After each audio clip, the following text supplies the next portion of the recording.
second video to the arcade cabinets that I picked up over the weekend, so have a bit of a guess what this one could be.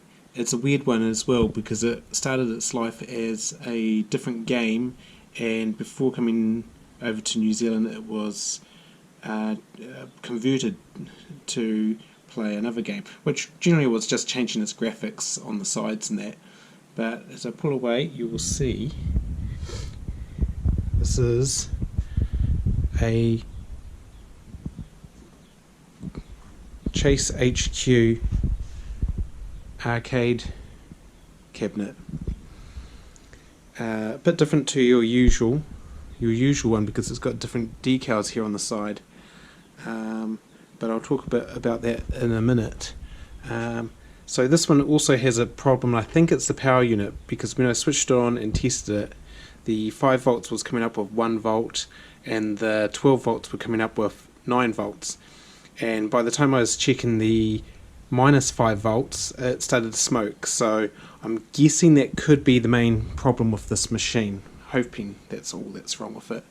But as you can see, I've given it quite a clean and it's quite tidy. Here's the graphics that we've got up the front here. I have changed the bulb in this, but it's not lighting up, and I've also changed the starter to the tube. It's a fluorescent tube in there. So I'm guessing somewhere else in the cabinet has got a problem where the power's not going through. Could be coming from that power unit. As you move down, we've got the screen here. There's a little bit of screen burn there, as you can see. There's a 60 there, but generally it's in pretty nice condition. Coming down, we've got the steering wheel and the start button. So we've got the start button here, steering wheel, and then here we've got the high and low, and that's the turbo button for when you're playing, as it explains here. So moving on down further, because it's a Taito machine, normally they're a little bit flashier than your usual cabinet. Okay, so I've just rotated it around a bit so you can get a bit more light on the front here.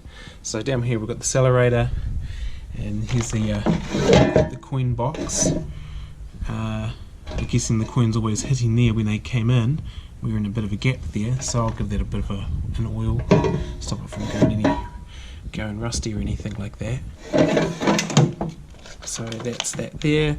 I don't know if I can see it, but there's a coin counter in there. In fact, I can't even see it myself, but I have seen it is in one of these ones. Yeah, on the front here, this is where you put your $1 or whatever the game costs and the return. Here's where you display the what the game is worth, so you might have $1 or something, but it doesn't look like it's ever been used, and I can see around it there's been something taped over it, and that's pretty much, I'm guessing someone's just had something taped over the top to say it's whatever the game is worth, so I don't think this has ever actually been used. Moving up a bit, we've got a headphone jack. Being a Taito arcade cabinet, they're always a bit flashier than usual, and as you can see there's a headphone jack there and a volume to how loud you'd want to have it. So I'm guessing in Japan they sometimes quite like to have headphones on while playing the game, and yeah, so that's the volume for that. So what I'll do is we'll just zoom out a bit. So I'll open this up.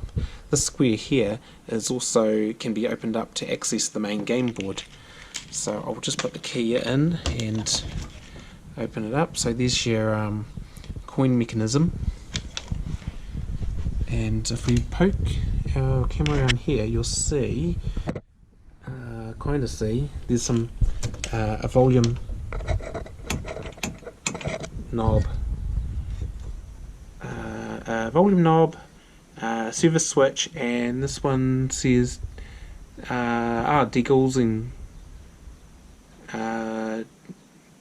for the monitor, so you press that if it got any messed up by magnetism or anything.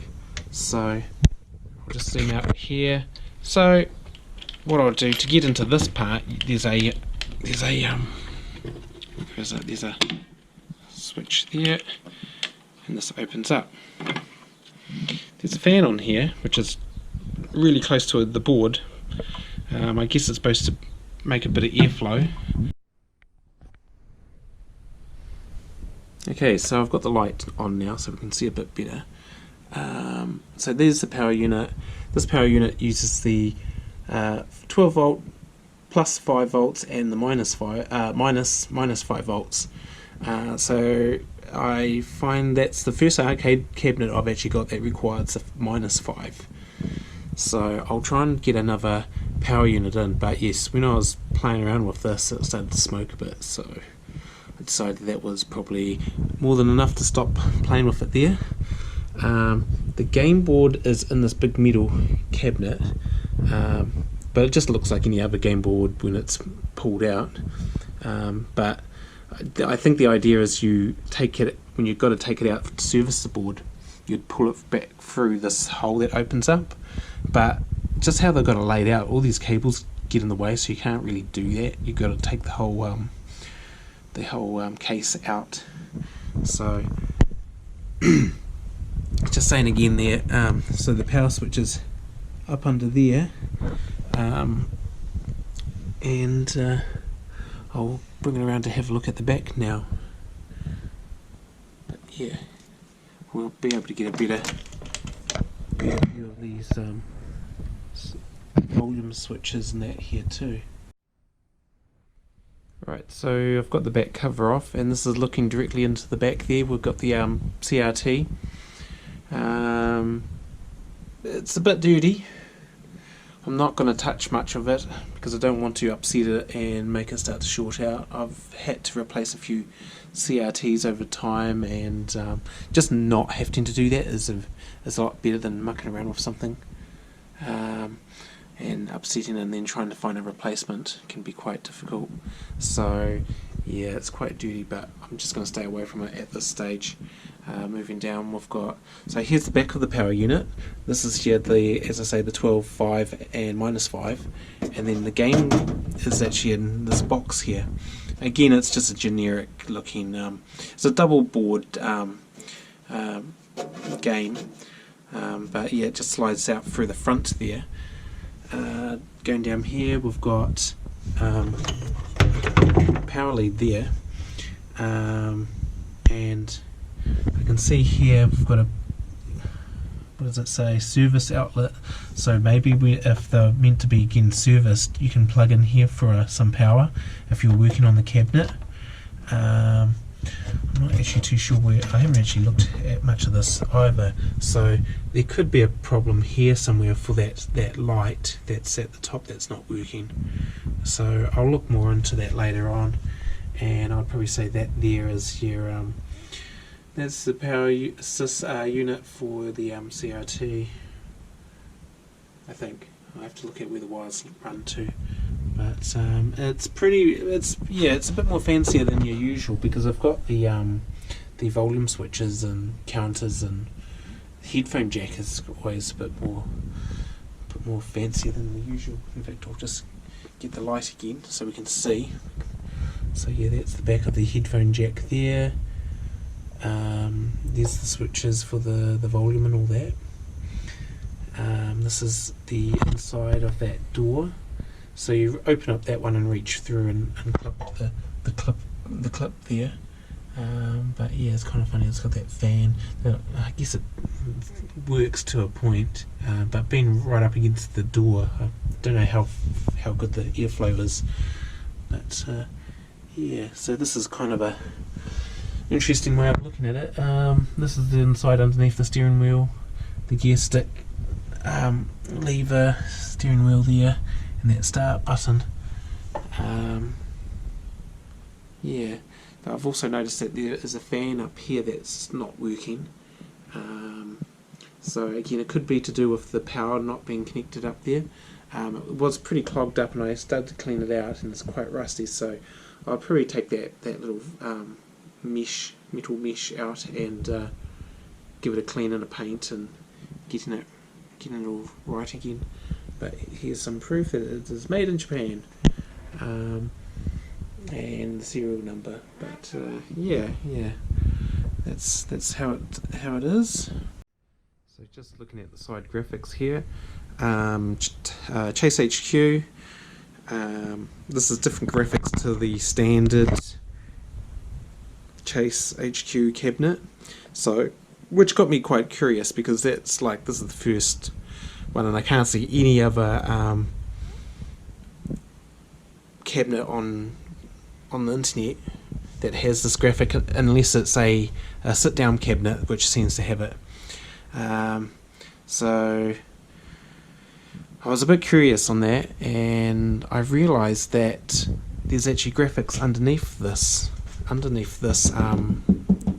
decal, and I first noticed when I looked down here, and it's got these white and yellow lines coming down, and it's definitely you can feel there's quite a thick decal that's been put on it, but yeah, I was like, well, maybe I can figure out what was going on. Maybe it had the original decals underneath it for the Chase HQ.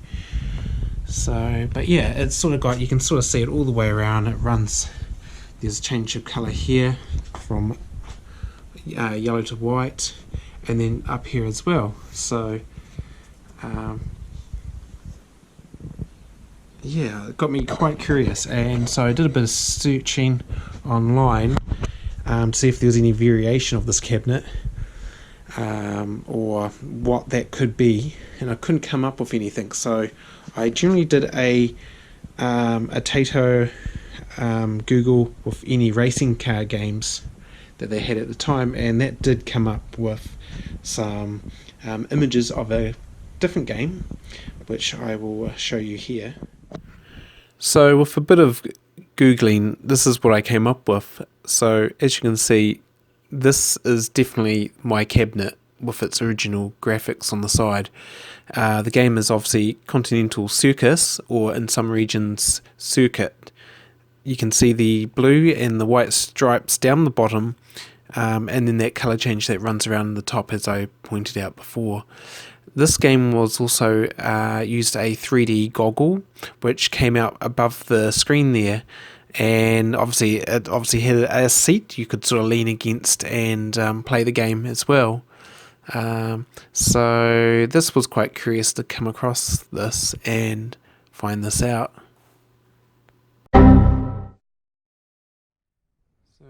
having a closer look here, you can see where the 3D bracket was for the glasses that you'd look through as you sat in front of it. So this would have connected onto these brackets here somewhere, and as you can see, these are obviously the decals that would have been for Continental Circuit or Circus, as depending on the region, and the high and low would normally be on the opposite side than this cabinet for a Chase HQ. So these are the original graphics for Continental Circuit, then Taito, Chase HQ.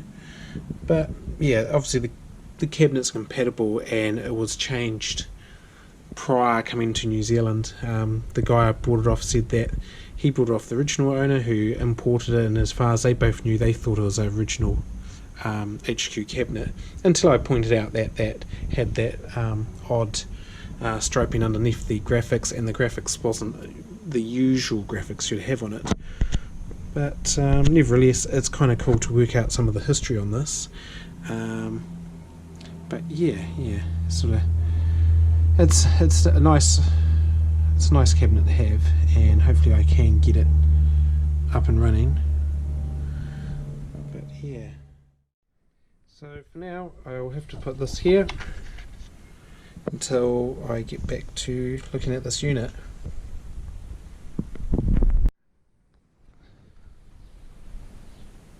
So just a update on this. I've got the fluorescent tube running in here now, which looks absolutely awesome. So that's just what I've got so far on here. Still considering how I'm going to repair this board. It's still coming up with its same issues as having glitched out graphics. But yeah, I'll get to that as I go. Thanks for watching.